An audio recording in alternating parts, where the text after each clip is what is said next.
Good morning, everyone. At the onset, I would like to thank the organizing committee for this opportunity.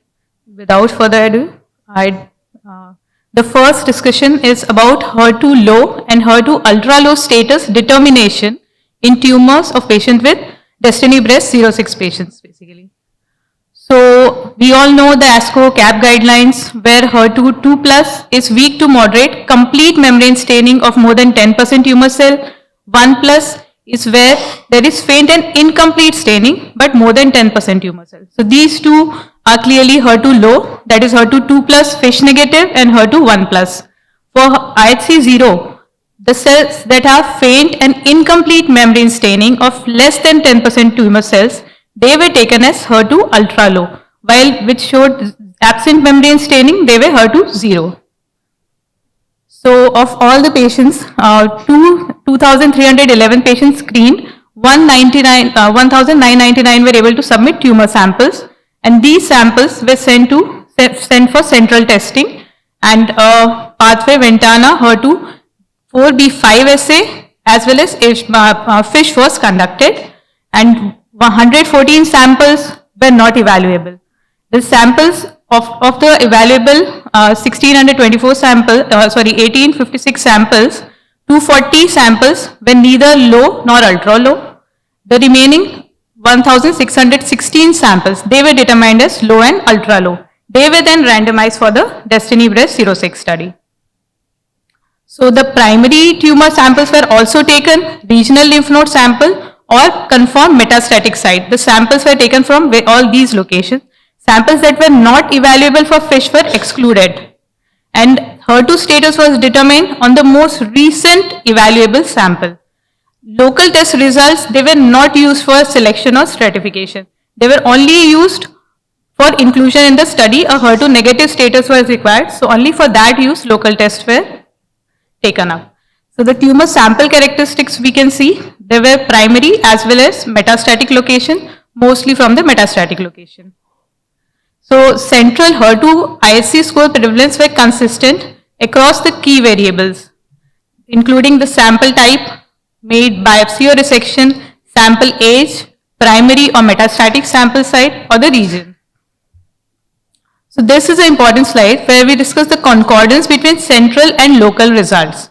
So in the HER2 low group, there was 94% met the Destiny 06 inclusion, that is being low or ultra low, with a 77.8% overall agreement.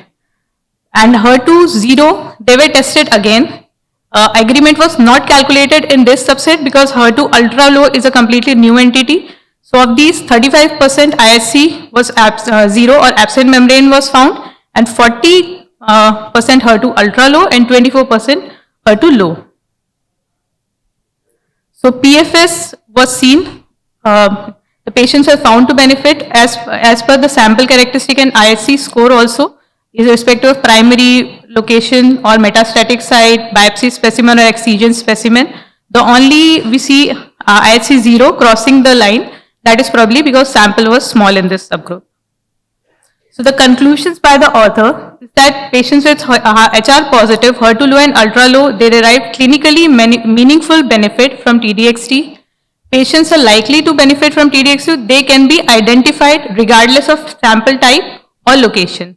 Overall percentage agreement of HER2 low between local and central lab was 78%, and almost 94% of the patients with a HER2 low score were centrally scored as either low or ultra low. That is the eligible patients for the Destiny Breast 06. And majority of the patients with a local HER2 IHC 0 score, this is the group where we had a mixed results, and there it is advisable that such patients should be reassessed to determine their eligibility for TDXT. So what is the limitation of this study? There was a 21% screen failure in these patients. There is as of now no clear CAP guidelines for HER2 ultra low, and there is lack of awareness among pathologists about reporting HER2 low and ultra low levels. IHC is a subjective analysis, so it comes with its limitations. Now coming to the next study, that is the pooled analysis of TDXT retreatment after after recovery from grade 1 ILD. So we all know TDXT has various indications, and ILD is the main adverse event of special interest. Its incidence is reported incidence around 15%, with grade 1 being 27% and grade 2 around 50%. So current toxicity guidelines, management guidelines recommend that we can re-challenge TDXT after recovery from grade 1 ILD, and any grade 2 or above ILD, TDXT is to be discontinued. So in this study, the author characterizes TDXT retreatment and ILD recurrence in patients who recovered from a investigator-assessed grade 1 ILD event. So across 9 clinical trials, data was pooled, and there was a oncologist, radiologist, and pulmonologist on board to determine ILD and its recovery. So, and at the time of this study, the recommended duration to discontinue was within, if the ILD did not resolve within 49 days, now it has increased to 126 days. So, of the pooled analysis, there were 214 patients to begin with, 198 developed ILD, 148 did not receive any retreatment. So we will be focusing on this group of just 45 patients who received a retreatment after recovery from ILD. So these are the baseline demographic characteristics which are well matched, and Japanese, we all know, faced a higher ILD incidence, and there were 95% had no lung comorbidities. Most of the patients received the 5.4 mg per kg dose. Higher dose was because it included trials of older patient lung and those patients who received a higher dose.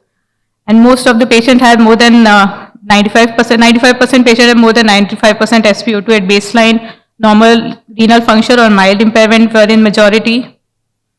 So basically all the variables, factors that were considered of interest for ILD, but they did not show any correlation with ILD occurrence or its recurrence.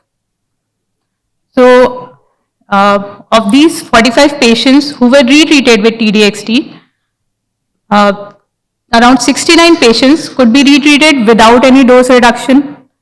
24% were still receiving TDXT at the time of this publication.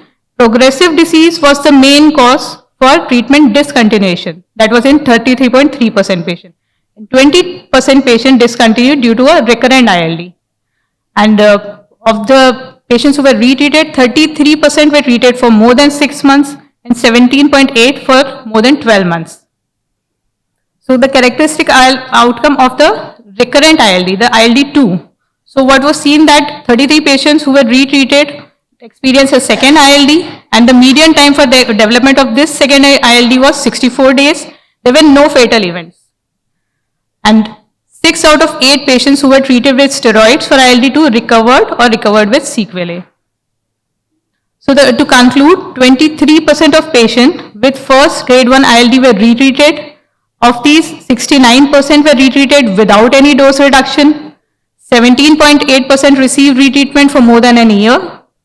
Around 67% of the patients in these pooled analysis were retreated without any ILD recurrence.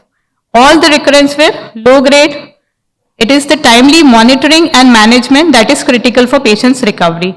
And just as I've mentioned, that at the time of this study, the eligibility was if the patient recovers within 49 days, but now it is changed to 126 days.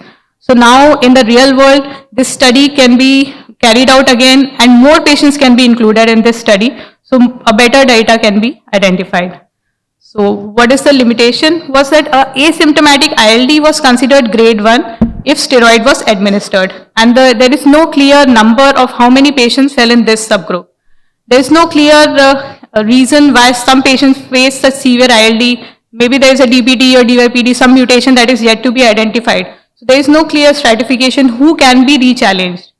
And at the end, every decision has to be taken on risk versus benefit. Thank you.